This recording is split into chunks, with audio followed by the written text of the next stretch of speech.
Grabe naman ang kayabangan ng kalaban namin sa game na to. Di puwerket silong yung gamit ko. Sabi nila easy win daw at tinanong ko kung bakit. Dahil daw silong yung gamit ko. Wag nyo kasing ituring na bonus round si silong dahil malakas naman si silong. Depende lang talaga sa gumagamit. Kaya nasaktan yung damdamin ko nung sinabi nila na bonus round yung hero ko. Gusto ko lang sabihin sa inyo na wag nyong maliitin si silong dahil malakas si silong pagdating ng late game. Kayang-kaya niyang pitasin yung mage at marksman ng kalaban, di ba? Wow. Very good. Tignan nyo tong mayabang na Digi. Sinabi niya bonus round daw si silong. Nagkakamali ka dyan dahil sa sinabi mo, dahil sa kayabangan mo. Ipapakita ko talaga kung sino yung binabangga mo. Ipapakita ko sa'yo na hindi bonus round ng paborito kong hero. Si silong lang ang may kakayahang makatakas sa ganitong uri ng sitwasyon. Kung hindi si silong yung gamit ko, malamang na-dance na ako dito, di ba?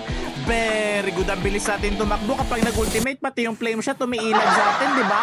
Very good. Ayan. Si silong lang makakagawa niyan. Dapat masampulan at maturuan ng leksyon tong mga mayayabang na kalaban. Kaya kay Esmeralda ko sisimulan. Tignan nyo naman, nag-vengeance pa siya. Takbo lang tayo. Ganyan yung mga diskarte. Tapos tsaka tayo mag-ultimate at papalag. May inspire pa. Kaya kawawa sa atin si Esmeralda, di ba?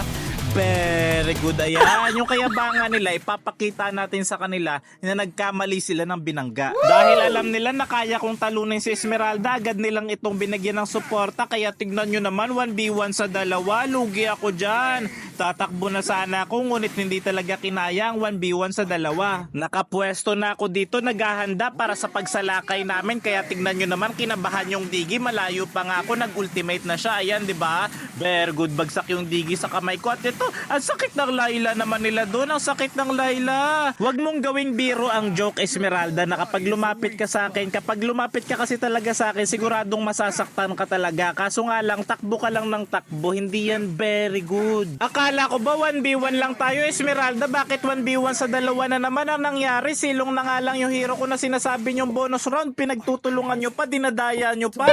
Hindi yan very good. Sa sitwasyon na to, labis na kaming nahihirapan. Hindi rin talaga kami makaporma dahil ang lalakas ng kalaban kahit sila ay mayayabang, di ba? Parang napapaisip tuloy ako, bonus round nga ba talaga si Silong?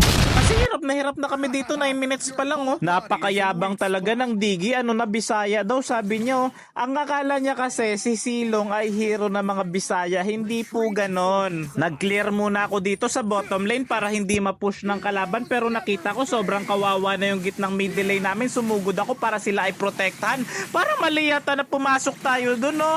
Para mali yata. Parang totoo nga yata na bonus round nga talaga si Silong, no? Kasi hindi marunong si Silong, gamitin ako. Bonus round nga talaga si Silong. Totoo, bonus round talaga si Silong. Kung mapapansin nyo, kapag may kakampi kayong random na Silong, madalas talaga talo kasi bonus round nga talaga si Silong, di ba? At totoo yung sinasabi ni Digi kanina. Akala ko kasi talaga hindi bonus round si Silong. Papatunayan ko sana sa game na to na hindi siya bonus round. Kaso sa nangyari, talagang napapaniwala na ako na totoo yung sinabi ni Digi na itong si Silong ay bonus round nga talaga. Tignan nyo naman, wala kaming magawa dito. Ayun, kakabuhay ko lang, magpapahinga ulit, di ba? Very bad. Wala na, finish na. Totoo nga talaga yung sinabi ni Digi na bonus round si Silong. Hindi ko talaga to main hero. Ang main hero ko talaga si Roger, hindi si Silong. Sinabi ko lang yung kanina, papatunayan ko sana na hindi bonus round si Silong. Pero sa nangyari, bonus round nga talaga siya.